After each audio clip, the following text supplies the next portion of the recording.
Hi, my name is Joshua Furman. I'm the curator of the Houston Jewish History Archive at Rice University, and I'm so excited to be interviewing Joe Buchanan today. Joe is a rising star in the world of Jewish music, and he has a unique and really fascinating story to tell. And we're going to get to hear it today and listen to some music. So it's going to be great. Joe, how are you doing? Yeah. I'm doing as well as I think anybody can be doing during all this. It's an honor to talk to you, and it's nice to see you. Yeah, it's good to see you again. I should mention today is May 11th, 2020. Actually, my birthday is coming up in a couple days. My birthday is going to be this coming Shabbat. It's going to What? be the strangest birthday that I've I'll have to sing you a celebrated in birthday some song. time. Yeah. So, Joe, just let's start I'm off. also glad you said what day it is. Yeah, that's interviewing 101. Always give the day, always give the time. Joe, tell us about your childhood and your family growing up, um, and just some of your earliest memories that stick out. Yeah, I had a really split childhood. It was kind of like a couple of different lives happening at the same time. I was raised by my grandparents till I was about 6 years old. Born in Clear Lake, Texas, and they had a family ranch down in Spofford, Texas, way down near the border. And so I would spend, a decent chunk of the year, here in the Houston area, and then a huge chunk, down there on that ranch. So growing up in those two places was a pretty cool way to come up. You sort of get this like Texas education, a massive Texas education growing up. Mm-hmm. But that my grandfather really was my hero coming up, and he talked he talked a lot about God and really instilled kind of a basic idea about God in me as a kid. He said that you can see God in the world, you can see God in the way that people work, and if there's and I think if anything, if God wants anything from you, it's to do good stuff with your life. That was sort of like, from what I understood, his beliefs kind of in a nutshell. Mm-hmm. But I lived with him until I was six. Then we moved in with my mom married my dad when I was 6 years old. And that house was very different. There was no talk of religion or anything like that. And I spent most of my time with my friends or staying the night with my friends. So it was interesting. It was like I said, it was like two or three different lives growing up. But I mentioned my grandfather's my hero to this day. I still buy Skin Bracer and Old Spice because it smells like him. Wow. That's true. That's weird as can be, I'm sure, but it's true. Yeah, anything we can do to hold on to, Yeah, memories of people that we love. absolutely. That's really nice. Absolutely. And Absolutely. did you grow up, so much of your life now is about the connection between music and faith. I mean, did you grow up not only, hearing stories from your grandfather and lessons about God, but also in a very musical family? My mom was always a singer. And the jukebox that we had out on the ranch, it had a bunch of classic country music on it. It was like Marty Robbins. And, I was born in the late 70s. So for me, classic country was like George Strait. Other people may think like Hank Williams. But it had George Strait and Marty Robbins and Hank Williams Jr. and all that stuff on it. So that was, and my grandmother listened to country music all the time. So it was a constant influence. My mom, was quite a singer. Um, so yeah, it was kind of the soundtrack to everything. It it just kind of ran through everything. Who Um, who taught you to play guitar? When did you start playing? I picked that up. I was pretty young, self-taught. I like to tell people I'm about in 20 years. I can't even tell you how long I've been doing it. Do some math here, but I'm about in 20 years where someone would be after about 10 years of lessons. I was self-taught, and it was just more for fun. I remember my dad bought me an electric guitar at a garage sale once, and I came home. I didn't have an amplifier, so I plugged it into the microphone jack in my stereo and blue speakers, and I thought it was the coolest thing in the world. And of course, I ruined my stereo when I did it, but I was hooked, and yeah, I always wanted to make music. I just never felt like I had a lot of things that I needed to tell people. Probably not until really all of this happened. I mean, I struggled so hard with religion as a kid, not with God. I mean, God made sense to me as a kid. God made total sense. Mm-hmm. But when I left my grandfather's house and started, going to churches and stuff with friends and different family members and things. And I just kept hearing a lot of stuff I struggled with, had a hard time with, that ran counter to what I thought God was. And What kinds of issues it was tough. specifically felt difficult? Yeah, so I mean, I can get into it, right? we can we can do that. All right. Yeah. That's the real deal. So I was all taught that God was a loving God and had made this world and made us and do good stuff with your life and all that. And but that wasn't in an organized religion sense. I mean, my grandparents that I remember never took me to church or had a Bible in the house that I remember. But when I started going to churches to try to find out more because I was interested in God and stuff, I started hearing a lot of things that were tough. Things like, concepts of original sin, like you got this weight on you and you're going to pay for this crime that somebody else did that, there's no way you could know or were really involved with, but you carry the weight of it. And then afterwards, you're going to this horrible place of eternal torment. And it was always like, well, wait a minute. What if I live a great life? What if I do good stuff with my life? What if I help people and commit to just being a good person? And they were like, well, that's great, but that's not what matters. What matters is that you accept this person. And that made no sense to me, because if that was the case, then my life really doesn't have any value. And I felt like life had a lot of value, and it should matter. And also didn't strike the idea of a loving God with me.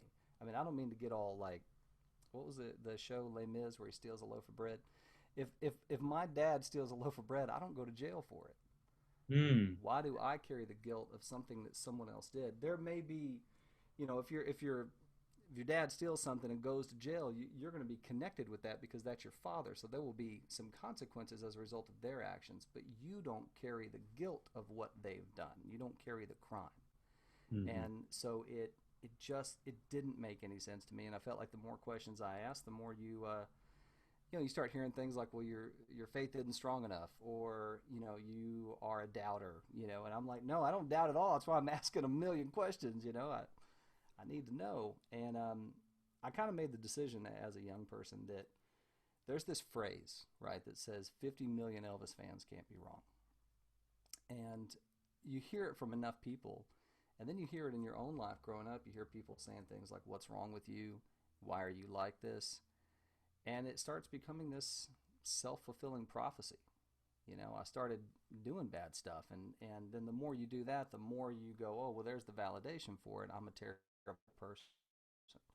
And it was horrible. I mean, I went into just tremendous self-loathing growing up, and it was tied up in all the things that happen to you, as you're growing up, and then also this relationship with God. It was just a hot mess.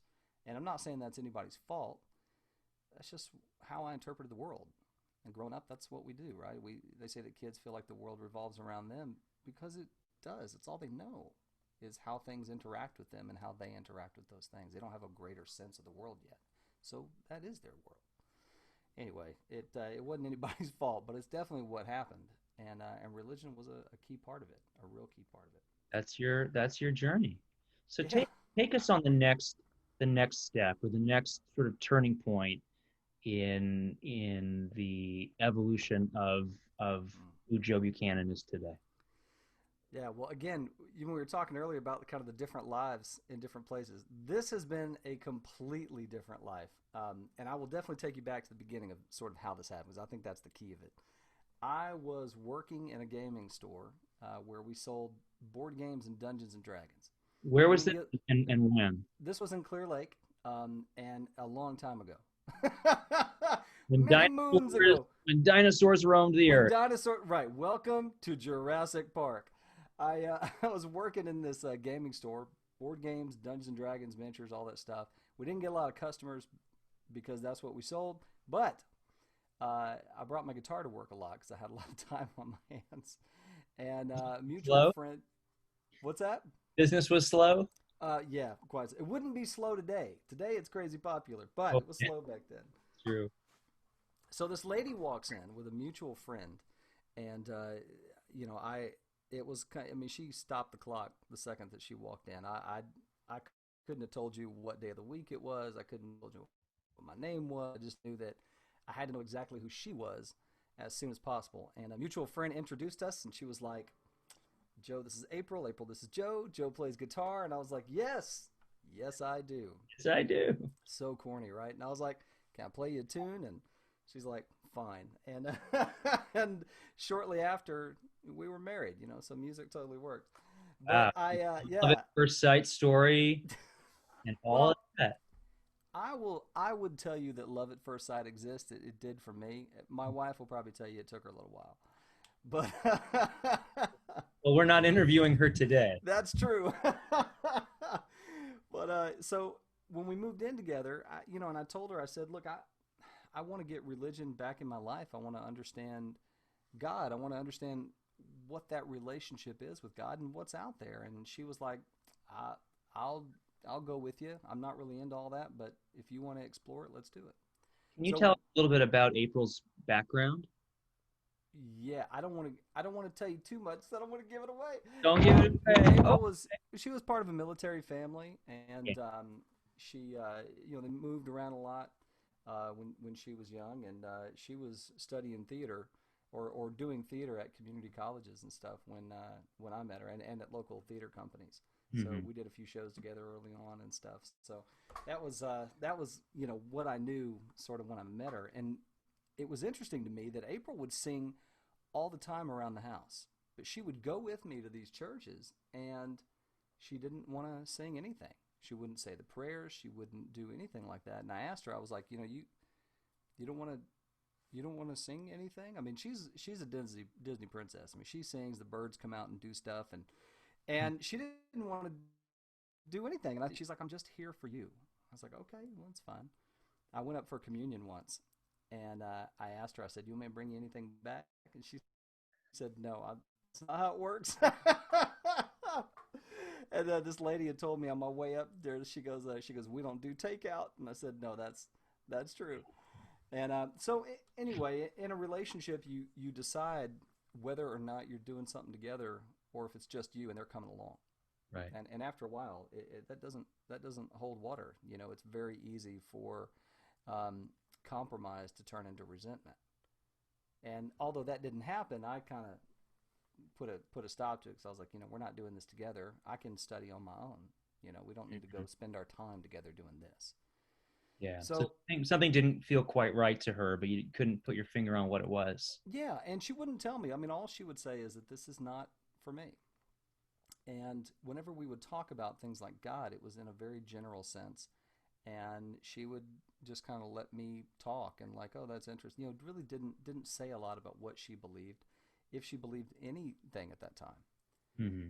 So fast forward 13 years. And this is kind of really where it all sort of happened. We are outside the Holocaust Museum in Washington, D.C., and we're trying to make sense of what we just saw, which you can't. It defies all logic. It makes no sense.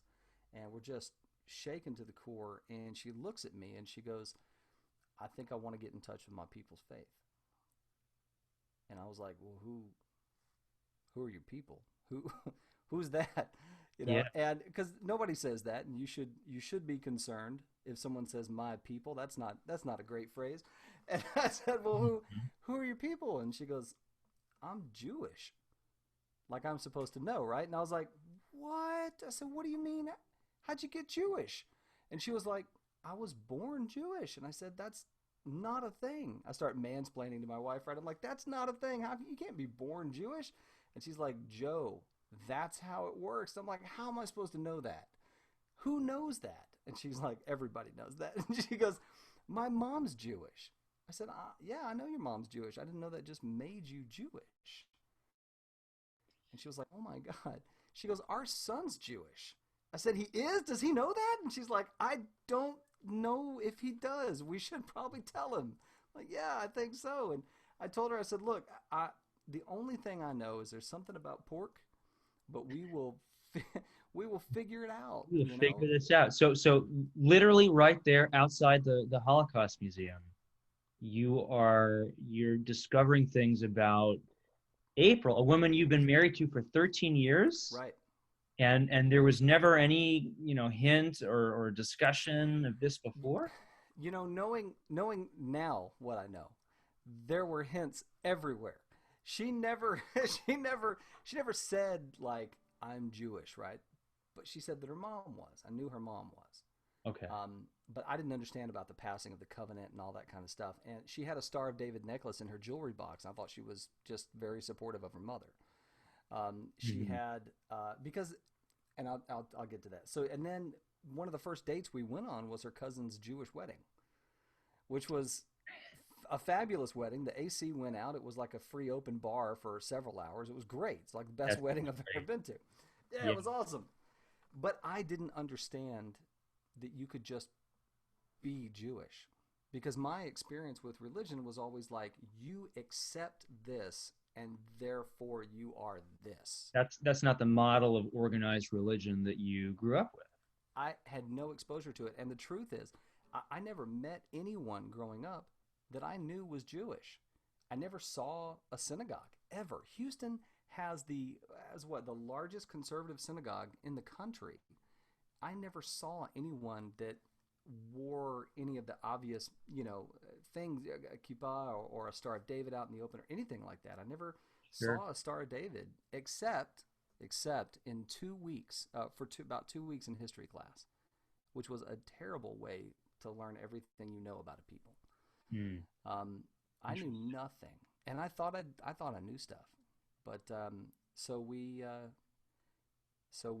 went to this synagogue in Houston after a little bit, and we walked in. Rabbi Stuart Federow was the rabbi there, and he looked at us, and I said, "Hi, my name's Joe. This is my wife April, and our son Nathan. They're Jewish. I'm not, and none of us really know what that means."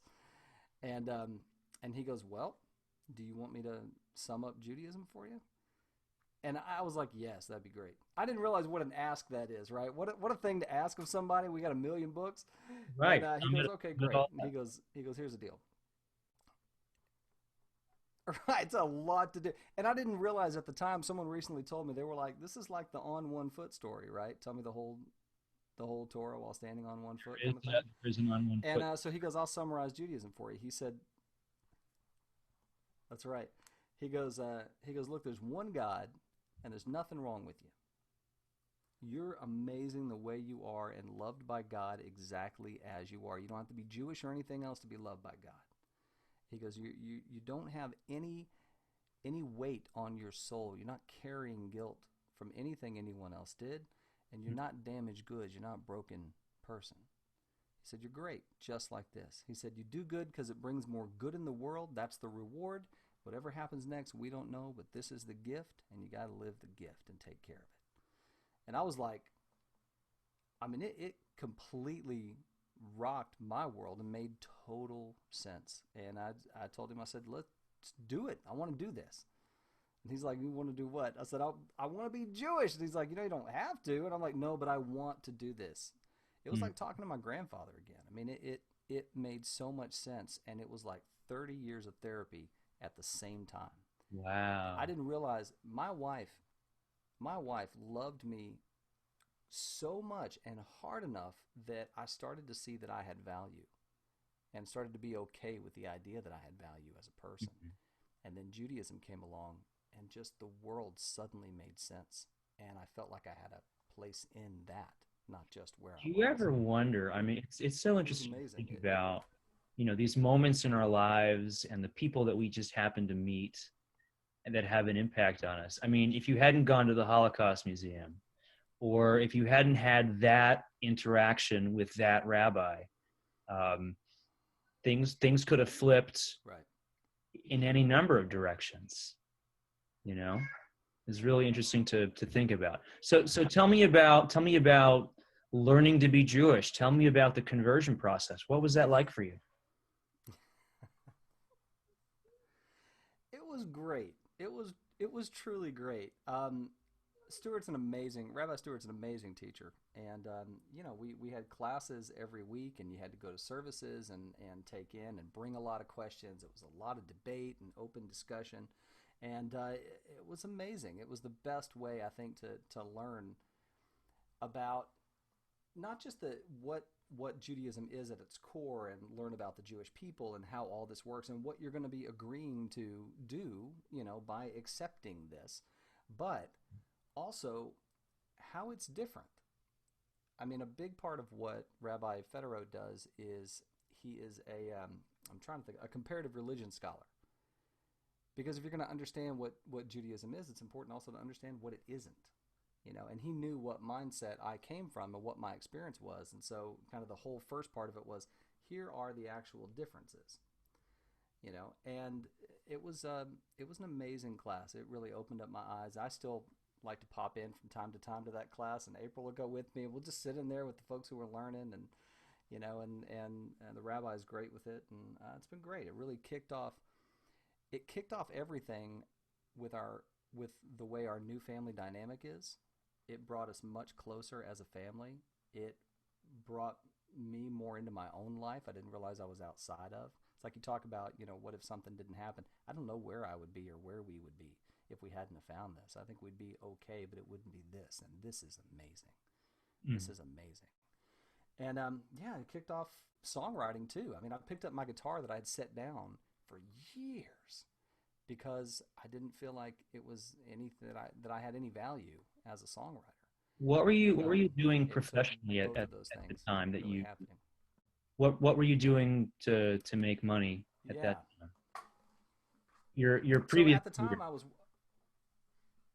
was working by that time I was working in human resources, working with folks out in the field in the oil field, the energy sector, all up and down the Texas Gulf Coast. So I was on the road in plants, refineries, pulp, paper, steel, all that stuff.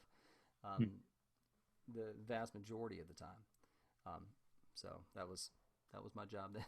That was then. Very different now. Yeah, a little different. Well, yeah. In normal times, still on the road a lot, but.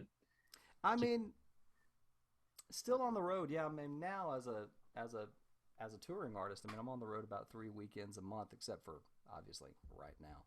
Yeah. But a lot of those things I did in human resources were around, helping people come back together, kind of repairing damage that was done. When you start losing employees, you got to figure out, well, what did we do? Because we might have done something, and I would go investigate that stuff. And it's actually served me quite well in this role. Makes sense. So you're learning Hebrew. Yeah, Rabbi Federow and those classes. Getting a crash course in Jewish holidays and Jewish history. Yeah. And all the stuff. All the stuff. By the way, just as an aside, do you have a favorite Jewish holiday? Is it corny if I say Shabbat? No, it's not corny. I would definitely. It really is my favorite. I mean, there's two. I'll tell you the two, and this was one of my answers I gave too. The fact that Shabbat rolls around every week and we have the opportunity to keep working to get it right, to keep working to find a way to rest better, to lay down our loads more effectively, and to kind of reconnect with ourselves. And we're not always going to get it right. We're not always going to be there. And Shabbat is going to keep moving whether we're ready or not. But it comes back. It comes back. And I love that. We keep having those opportunities. And then I would definitely say the big holidays. Rosh Hashanah, hands down. Mm-hmm. Hands down. The fact that you can stop what you're doing and start doing things differently. And you can really do that at any time, but we have this time of the year that we do it as a community and as a people. I think it's just absolutely beautiful. Really, it's really interesting, because so much of your autobiography is about your life is going in one direction and then it goes in another direction. You sort of hit the reset button, and you just named 2 holidays that are also kind of about hitting, pausing, and you hit the reset button. And that's just a really interesting, reflection. That's great. So now, tell me how and why. I've never thought about that. Tell me how this turned into songwriting for you. Because there are many people who find Judaism and embrace it, but it seemed to inspire this creative spark in you that I guess had been dormant for a long time. it was really wild. It was right after I finished the conversion classes, I felt like I had just a million things I wanted people to know. Um, Judaism healed such a big hole that I didn't realize that I had about my own, place in the world and all this. And there's so many great lessons and also so many misconceptions about what Jewish is and what it isn't and what Judaism's about. And I thought, man, this did so much incredible healing for me, and it might do some really just great good for other people. And just those core ideas, about the fact that you're living an incredible gift right now. And yeah, we're all going to struggle, but we're made of the stuff of stars. We come from divinity. We can stand back up, and that's what we do. And that you're okay just like this, that you're not damaged goods. There's not a thing wrong with you. You're okay. And you can start right now. Whatever that's going to be, you can start right now. And there was just so much that was coming in hard and fast. I wanted to find new ways to connect to prayer, and so I started writing prayer melodies. I wanted to find new ways to share some of these stories and ideas about values, and started writing those things. And it just really took off fast. I put a service together, this Americana Shabbat service, and have for the last almost 6 years now, been touring all over the country doing that service. And we put an album out called Unbroken, which was really about the conversion process and what it's like to join a people, to what's it like when you find your home after years of searching, and it's almost like it found you. It's so it was kind of all around that. There was just a lot to say, a lot to tell people, and a lot of good I thought it would do. All right. Would you like to play a song for us here? Yeah, man, I would absolutely love to. I'm going to play you a tune. Actually, it's the title track off the first album. It's a song called Unbroken. I met a guy named Saul K. I was a huge fan of his music, and he came to Houston, and we talked and spent some time together. And he said, "Hey, I understand you write some songs. Play me some stuff." And I did, and he goes, "I want to do an album." I said, "Great, let's do an album." He's like, "I'm going to produce an album for you. We need to get this story out." He goes, "How many tracks you got?" And I said, "Well, like a lot, like, I don't know, 20 something. He's like, "Look, we're not doing a Time Life double album here. You need to pick." He's like, "Narrow it down." And he said, "But where's the song about your conversion?" And I said, "Well, I don't want to say all that specific stuff. It's all about the journey home." And he goes, No, man." He goes, I'm a blues artist." He goes, "I like to swim in the deep end. And if you're not going to go swimming in the deep end, we're not going to do it." And I was like, "All right, that's fair." He said, "As long as you're honest, you got to be honest. Honesty is different from cruelty. Don't be cruel, but be honest." I said, "Yeah, absolutely." So that's really where this song came from. I'm going to pop this earpiece out right here so I can hear myself while I do this. Sure, good deal. All right.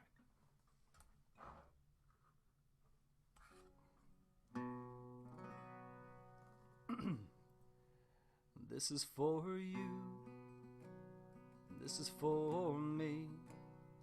There is a truth within reach, and it's beautiful, oh, and bright. It's holy and right, and there is a home you can reach, and it's built from love for you and me.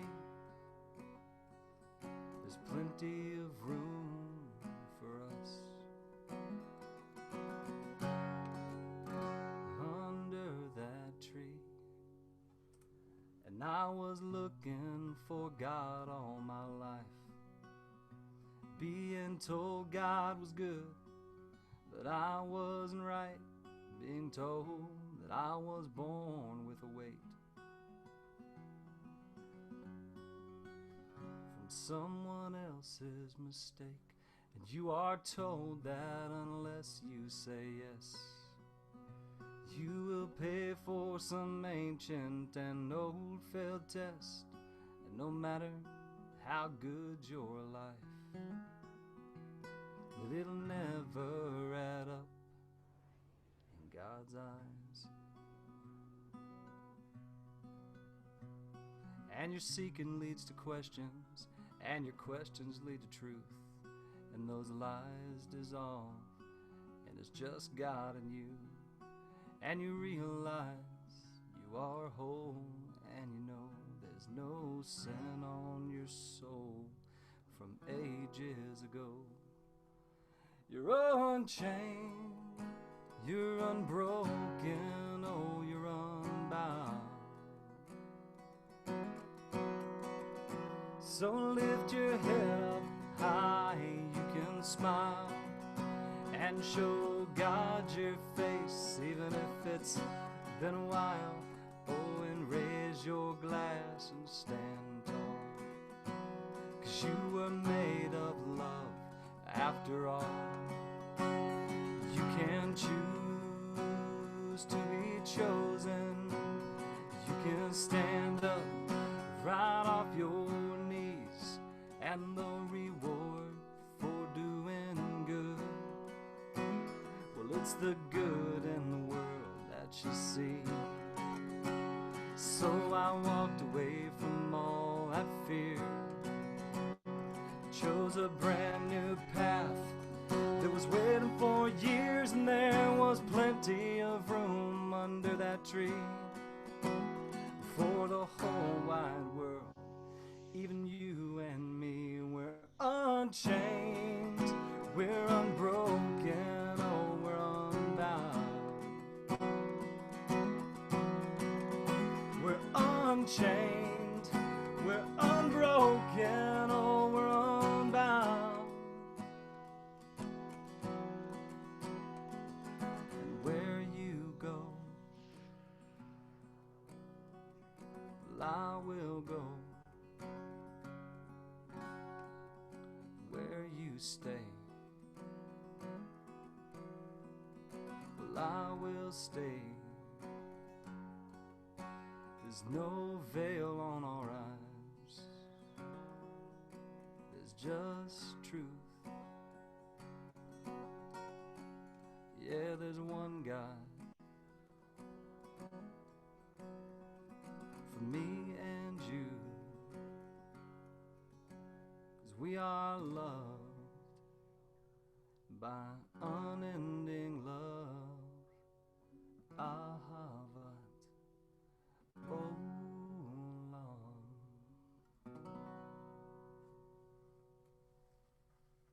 Thanks, Joe. That was great. That was really great. So tell me, when did this click for you? You grab my earpiece here. Yeah, I'll give you a second. All right. When did you know? When did you know that you could do this as a career? Say that one more time. When did you know you could do this as a career? I mean, when was that aha moment when you realized that you had a gift like this that you could share with other people? So I kept getting invited to places, and you know, one of the things that's really important to me is I want to be a benefit. Like anybody who brings me out to anything, I want to be of service. I want to be a benefit. And I got hired by a community down in McAllen, Texas. They said, well, we want you to come out and do that Shabbat service that you do, and they were going to have me for a whole weekend. I had written a bunch of music, and I remember talking to my wife and going, I need to figure out what this is. You know, it's more than just the music. There's the lessons in the music. There's Torah study that can be done. There's Shabbat services that can be done. There's so much that can be there. And we sat down trying to figure out, well, what do you have to offer? You know, because that was the biggest thing. I didn't want to just come out to a place and just play some music. I wanted to be of real service to any community that brought me out. And I had to figure out what is it that I have as an artist, as a person, as a, you know, as someone exploring all of this, what do I have to offer communities? And that was really what we built it out of. Is there a playbook for that?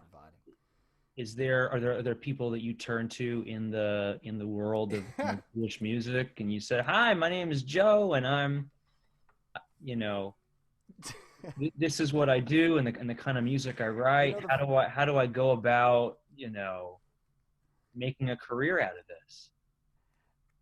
Yeah, I mean, there are a lot of people who now, of course, now that I know, right? A lot of the things I started doing, I did before I had any context for what it was. I mean, I started writing Jewish music before I knew any Jewish music. The only music I knew was stuff on that I heard on Friday nights and Saturdays. That was it. You know, I remember somebody asked me at one point. They were like, "Oh, do you know any Debbie Friedman?" And I made the horrible mistake of saying, "Who?" And they were like, color drained from their face, you know. And Yeah, but I right. had no idea. I had people Sure. saying, you know, you can't.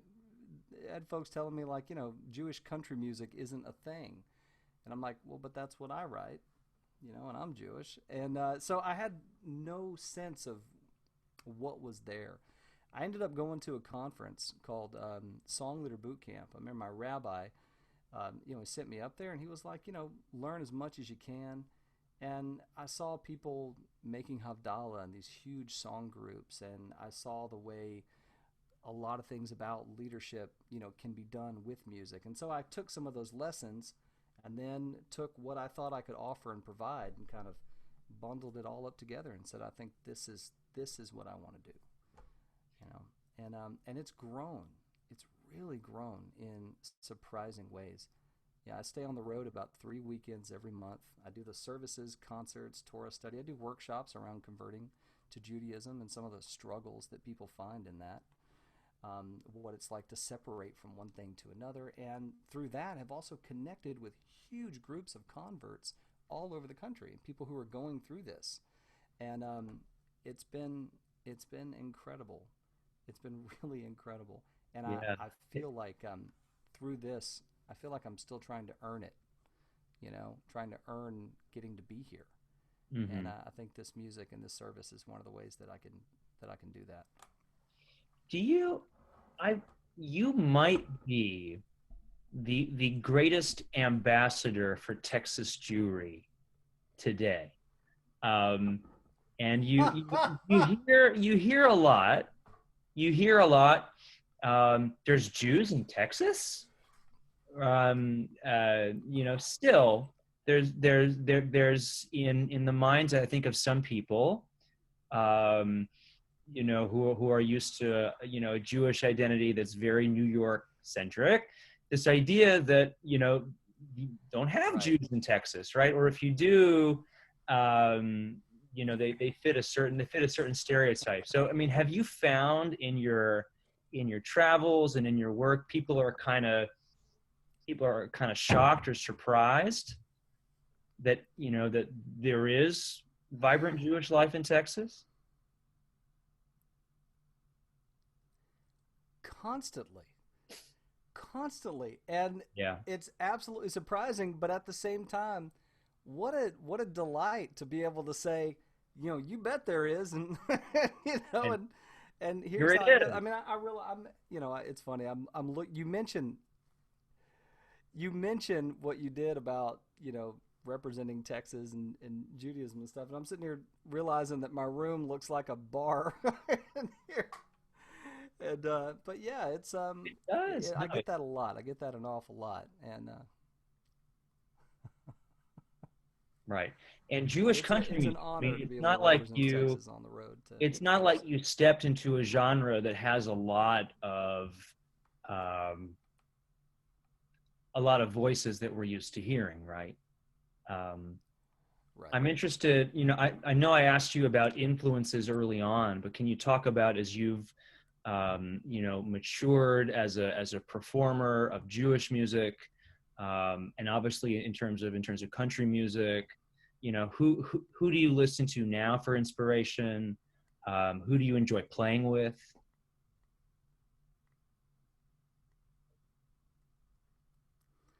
Yeah, I mean it's changed, right? I still have all of my, I guess, secular musical influences that I listen to on a regular basis. I still listen to country music all the time. In fact, I got this record player back here that I'll put on. You know, I'll start Mondays off with some Willie Nelson, and we just carry through the day. And so I still listen to a lot of country music, but I also listen to a lot of Jewish music as well now. And I'm in the very fortunate place musically and from as a touring artist that I've gotten to play with people who are big inspirations for me. Folks like Saul Kay and I have toured together. Alana Jagoda has recorded her voice on both of my albums. Rick Recht and I are close and have done some touring together. And, people like Abby Strauss and Naomi Less. And, it's and I just got accepted, interestingly enough, to Hadar's Rising Song Institute as one of their fellows.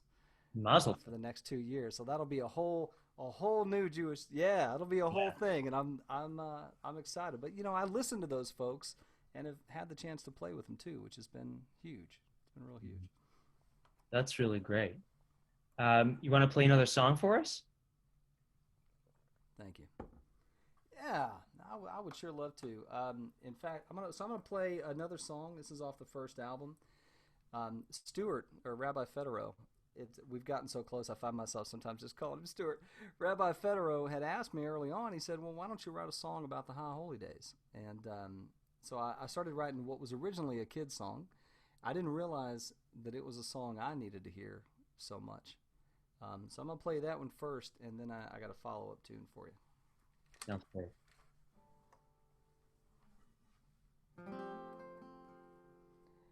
Well, I will take a long look at me and think about what it is that I see. Well, have I been good? Woe to you. Did I do all that I said I'd do? Remembering the words that I've used, thinking about the times that I was rude. Well, if I am thankful for this gift, let me say it with deeds, not just lips. It's gonna be a brave new year, and starting right now, right here. Well, I will be strong and stand up tall, reach out for others, oh, when they fall. And I will rejoice in my faith, and remember that love is why we're made. Oh, and be the very best that I can be for the world and oh, for me. 'Cause every day we live our lives, but some days we let ourselves slide. Well, and we forget our way, but thankfully it's not too late. Avinu Malkeinu, Honenu Va'anenu. I may have done wrong at times, I know, but through my actions I will show it's gonna be a brave new year, and it's starting right now, right here. Well, I will be strong and stand up tall, reach out for others, oh, when they fall. And I will rejoice in my faith, and remember that love is why we're made. Oh, and be the very best that I can be for the world and oh, for me. Yeah, Teshuvah, Teshuvah, return, oh, return. Teshuvah, oh, Teshuvah, oh, return, oh, return. It's gonna be a brave new year, and it's starting right now, right here. Well, I will be strong and stand up tall, and reach out for others, oh, when they fall. Well, I will rejoice in my faith, and remember that love is why we're made. Oh, and be the very best that I can be for the world and oh, for me. Yeah, Teshuvah, Teshuvah, return, return. Teshuvah, oh, teshuvah, oh, return, oh, return.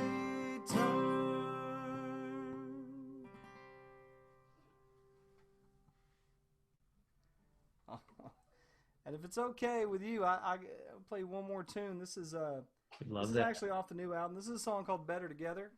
And it just feels wildly appropriate in the time that we're in, where we're told we can't be together, but we have found amazing ways to do so.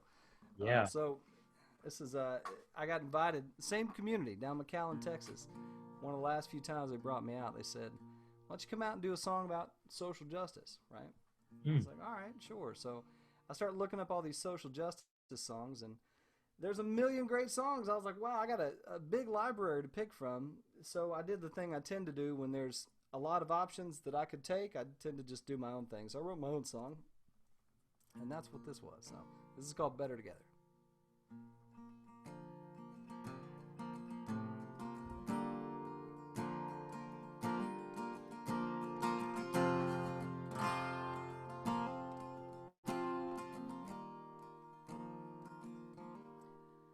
Well, we're better together, and we choose where we stand, and we'll hold each other, well, hand in hand.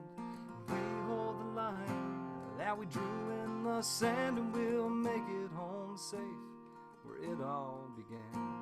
We're better together, yeah, we choose where we stand, and we'll hold each other, well, hand, whoa, in hand.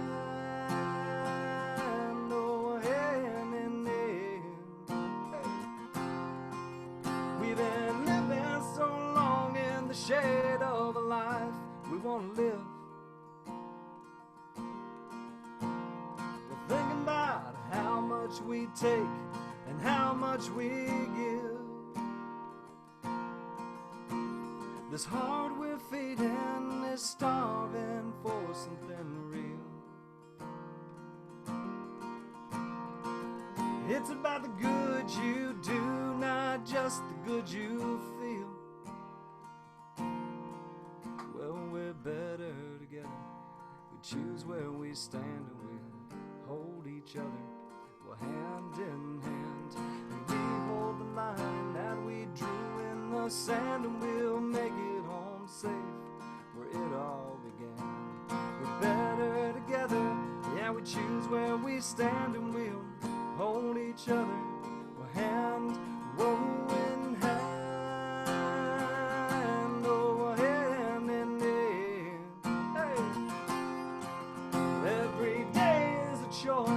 Every life is a voice, and it arises each day with the sun.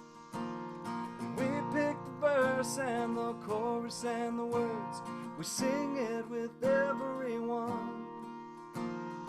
We won't stop reaching no matter how high we climb. There's so many more, they're not free. It's about the good you do, not just the good you see. Well, the mountain, it smiles on you and me. Yeah, the mountain, it smiles on you and me. I said the mountain, it smiles on you and me. 'Cause the world was made for you and me. Yeah, we're better together, and we choose where we stand, and we'll hold each other, well, hand in hand. We hold the line that we drew in the sand, and we'll make it home safe where it all began. We're better together, yeah, we choose where we stand, and we'll hold each other, hand, whoa, in hand.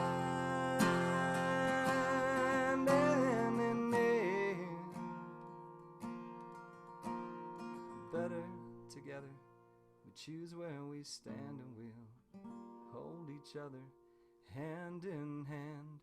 We the line that we drew in the sand, and we'll make it home safe.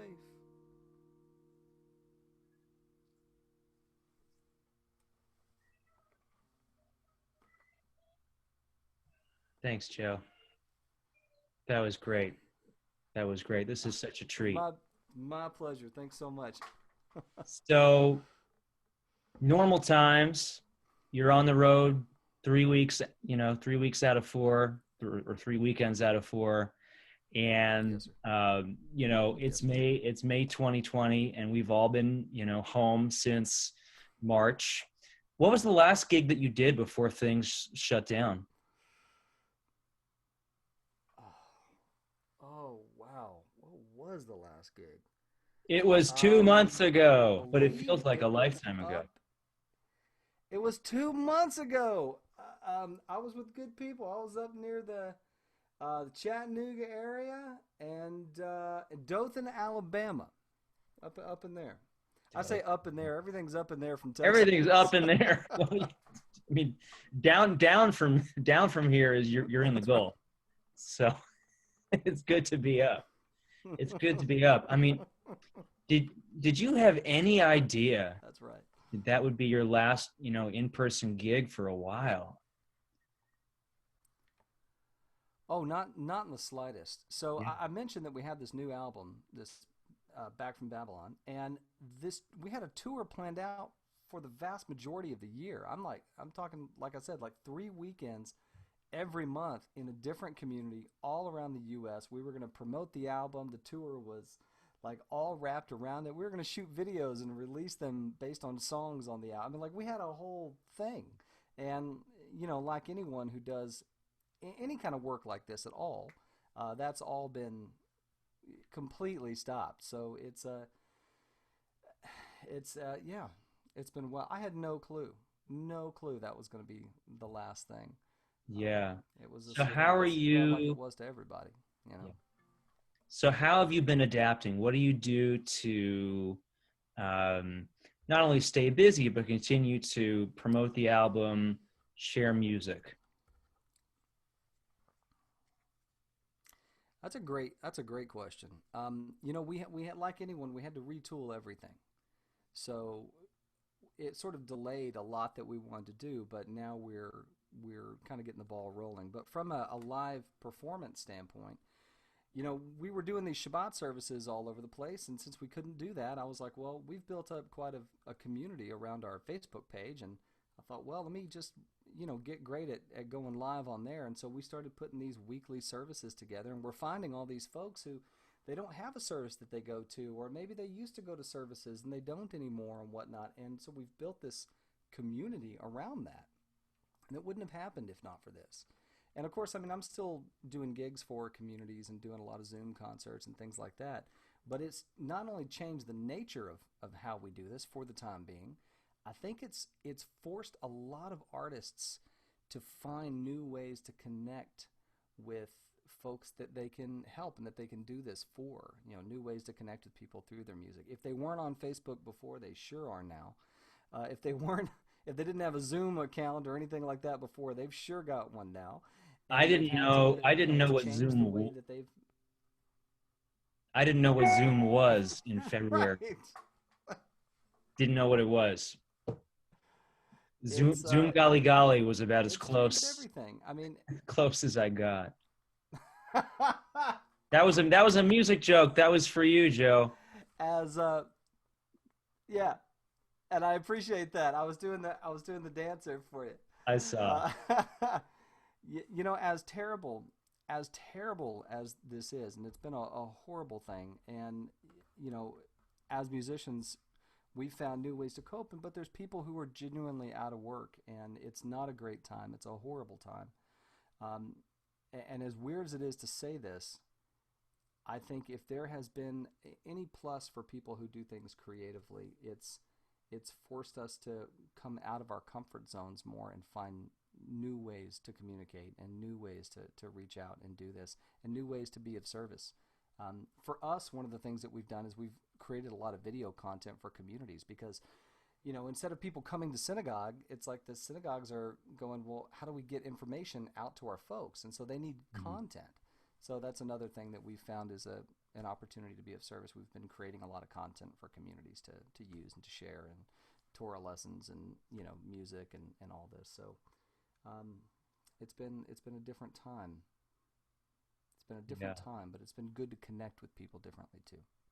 Yeah, I'm sure you miss, as speaking as somebody who enjoys, giving lectures, and I'm sure you miss that in-person reaction that you get from a live audience, from fans. But it, like you said, it's gotta feel rewarding to know that there are people out there who are alone in, not only living alone, but who don't have a Jewish community that they can tap into, and to have found you, on Facebook, and to be able to watch your services, each week. Hopefully that brings you a sense of fulfillment.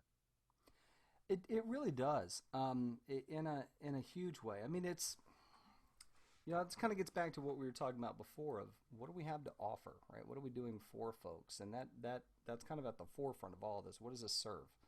And being able to do that and being able to help guide folks and be a support for them and to help provide opportunities for them and all of that is it's been incredibly rewarding. It's been incredible. And to the point where we've made the commitment to everyone who comes to all those things that, look, when we're going to get back on the road, we're going to go back to touring and back to doing all of that, but this won't stop. And we're going to constantly find ways to do this better for those folks, so that's an offering that we've got for people that can't make it to services or can't do stuff. We're gonna have something there for them every single week. I think it's too important to not do once this changes. That's the other thing is I think people have found services that can be offered that need to be filled, that maybe they didn't know about before, But because of all this, we're finding those. The important thing is we don't lose all the good that we've found ways to do during this time. We have to hang on to, so that when we go back to any sense of what things were like before, that we keep that strong, because it existed then too. And we have to continue to take care of it, and take care of each other. So we can find you on Facebook. You have a Facebook page. Oh, you have a website as well, right? I do, yes, sir. That's very kind. We have a Facebook page. It's just Joe Buchanan Music, at Joe Buchanan Music. You just look up Joe Buchanan, you'll see a guy in a hat. And it's the same thing as our Instagram, but our website is joebuchananmusic.com. And links to all that stuff are right on there. You can go check it out. That's great. Thank you so much for doing this, Jay. I really appreciate it. Can we get one more song? Oh, yeah. You want to hear something kind of funny? Is that all right? I'll send you. Yeah. All right, a little upbeat. All right, I'm gonna play it. I'm gonna play you a song about Texas. Is that okay? Since we talked about it. It couldn't be more perfect. Okay, good. So in addition to Jewish communities and all that, I also play bars and regular venues, and I've got a little 6-piece band, and I do the same music in bars as I do in communities on the road. So the message is the same. But I've never been to Israel. It's something people ask me all the time. I've never been to Israel. I'm sure someday I'll go. I'm just 8 years old this year, so I'm still young. But I have been to Texas, and I do believe that the holiest place that you can be in, not just that we have a holy land, but your life and where you're standing is holy ground, because that's where your choices have led you. That's where your life's happening at. It's a holy thing, right? So I met God in Texas, and so this song is sort of about that. I'm going to take this earpiece out again here. All right, here we go.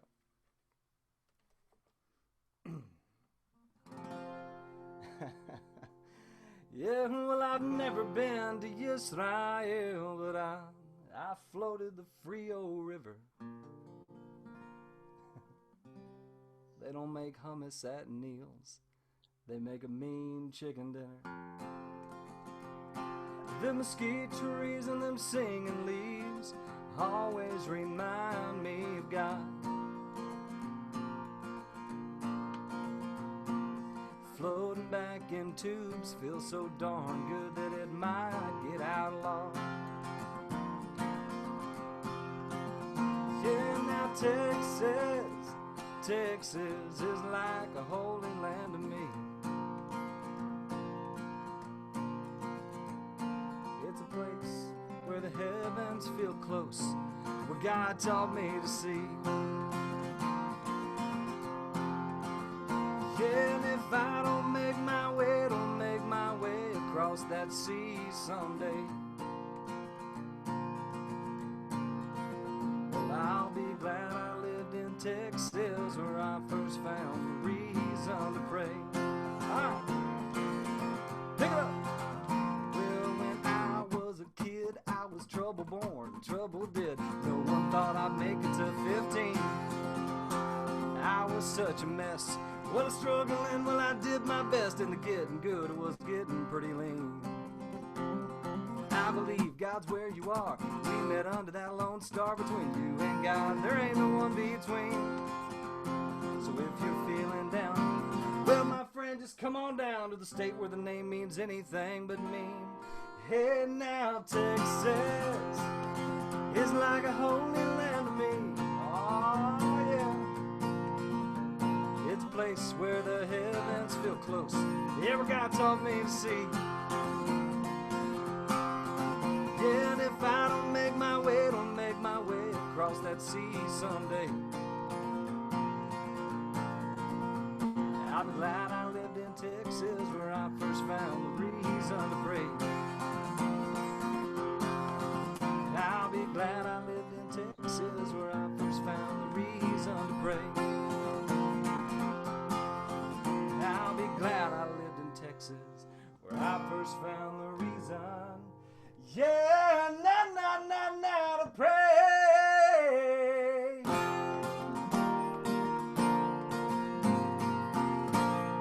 Hey!